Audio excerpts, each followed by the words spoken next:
The 3rd of March 2020 from Poland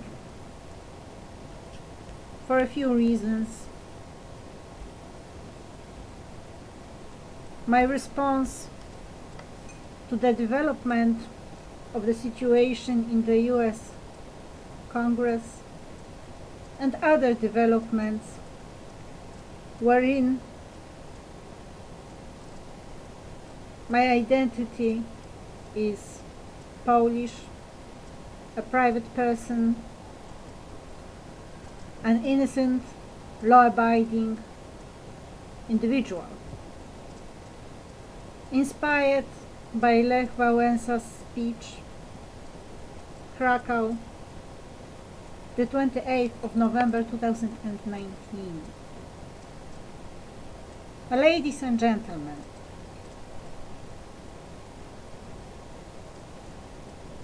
I feel privileged to be able to watch the events in the US Congress and follow the presentations of ideas in English. The ideas that I believe to be the orientation points for American foreign policy in future, spreading far beyond the next decade.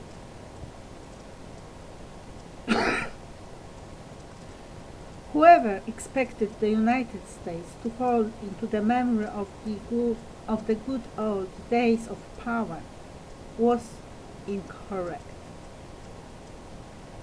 Where the eagles fly in the prospective presidential combat, the Congress debates matters of backsliding states through the authority of former colonial countries. The emergence of a new world, striking balance with the white power dominance of the past, is clearly visible. That poses questions about the identity of the United States and the projected identity of the rest of the world. Originally English, believing in God, not that long ago, still a symbol of democracy as a guarantee of freedom, which the powerful state of states was all too willing to bring to other parts of the world, the underdeveloped civilizations, becomes a pioneer in modern thinking of no race, no faith, and no nation too. After all, what is the US nation today? Shockingly enough, especially in the light of the horrors accompanying the First and the Second World Wars, there rises an issue of pure blood, and it becomes an issue. In the modern thought, biological diversity has come to be realized as a mixture of a variety of species in new species.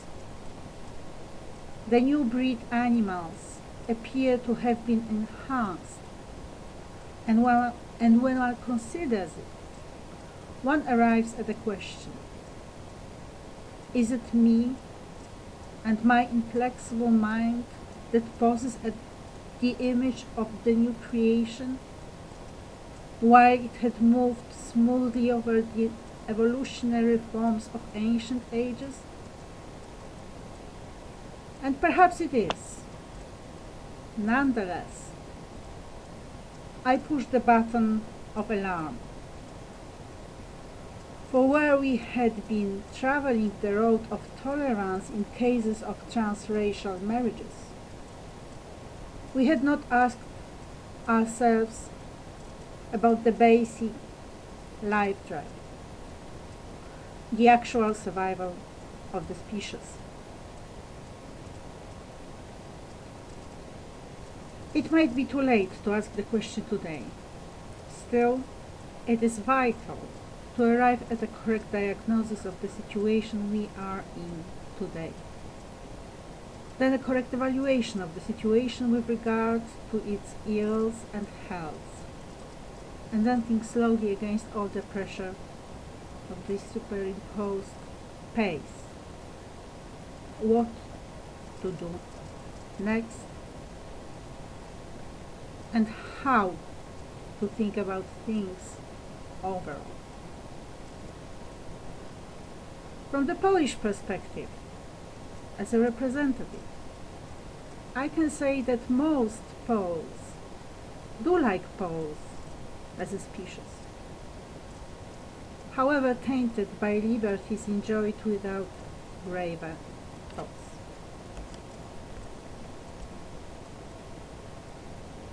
Lech Wałęsa defined our times as the era of the world characterized by three key presences: the intellect, information, and globalization. I would risk saying the most dangerous profession today is that of the philosopher. Indeed, all starts with the word that becomes the first descriptive form of the concept, an idea. The 19th century gave birth to three inspiring, but at the same time deadly dangerous modes of thinking through lives and creations of three outstanding figures, committing three outstanding works. Mary Shelley wrote Frankenstein, presenting a man as a creator and his creation. Johann Wolfgang Goethe wrote Faust, presenting a man entering a deal with Satan to know the secret knowledge, making it possible for him to rule and reign. Friedrich Nietzsche wrote Thus Spoke Zarathustra, presenting the idea of the Übermensch. Certainly the dreams are not new in the human world. However, in the 19th century they emerged in powerful works born in powerful circles. I think we can assume it was then that the philosophy of transhumanism, traveling towards post-humanism, started taking shape. Today we can probably say the word has become the flesh. The reservation being, this is not a word spoken by God, as in the act of the biblical creation, and that very fact may end in a rude awakening. For those not acquainted with the ideas, transhumanism is a philosophy that focuses on human enhancement through scientific innovation by means of other human beings, other life forms, among them animals, artificial intelligence, chemical application, and an unspecified, possibly still unknown rest, with regard to improved efficiency and well-being. Posthumanism crosses the border of death. An immortal man is no longer a human being, mortal by definition. Where man aims at becoming God, faith rings its bells. But we have heard no bells ringing. Instead, we have heard the divine quality of God was present in man through the intellect. What really takes place in transhumanism is a complete suppression, or at least gravely suppressive neglect of the spirit. That truly is the end of the biblical world, which formed the foundation for Israel, Europe, the United States, and many countries baptized as Christian or Muslim, with their consent or against it. That also happens to be the end of the world, less known in our culture, but abundant in spirit all over the earth. Suddenly, everything turns physical in human capacity for thinking. Willy-nilly, communism emerges in our educated minds, still able to recall the lessons of the past and former education. No God, no spirit, no individuality, and the icons of Joseph Stalin, Mao Zedong, and Adolf Hitler. Let us have a look at the biblical world that was the world of the America's founding fathers. The man created by God as his image. The God's creation from the God's Spirit equipped with the free will, translating into the power and indeed freedom of choice. All God's creation good, each species different, each of its own kind. The man and the woman given their home in Eden, free from all duty other than taking care of the garden, giving them food in plants and fruit.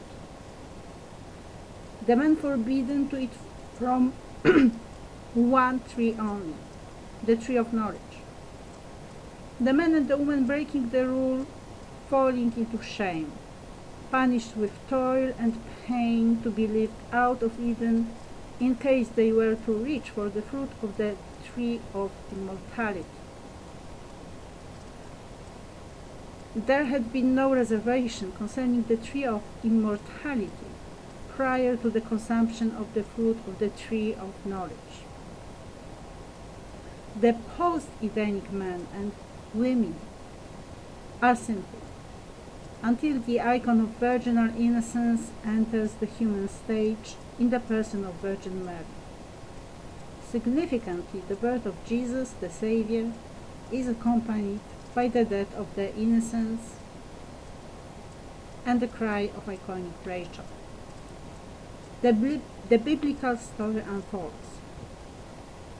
This is the world America was created in. This is the source of the pride the American people loves so much to quote and celebrate. Let us take a look at the transhumanist world. A human being is a product with a complex, combined personality, equipped with transhumanist potential enhanced by machines, artificial intelligence, drugs and other stimulants, other species, including extraterrestrial beings, and who knows what else. Its efficiency is fully controlled. Normally, it is expected to perform at 500% production ratio. It can be sexless, and there is hardly any need for parents or history. In the 19th century, such a vision would have been truly hair-raising. Nowadays, it leaves quite many quite cold. What has happened? Perhaps what has happened is the sequence of steps humankind have taken to arrive at the current technological advance. It starts with an idea inspiring enough to keep the crazy scientist working. The work needs a sponsor. So they go to some marvelously rich guy they know and tell them all about it. The guy loves the vision and sponsors research and development. The long decades of experiments follow, and finally it becomes real. The sponsor gets really excited. More investment, more research. Well, we have no material to work on. That can be done.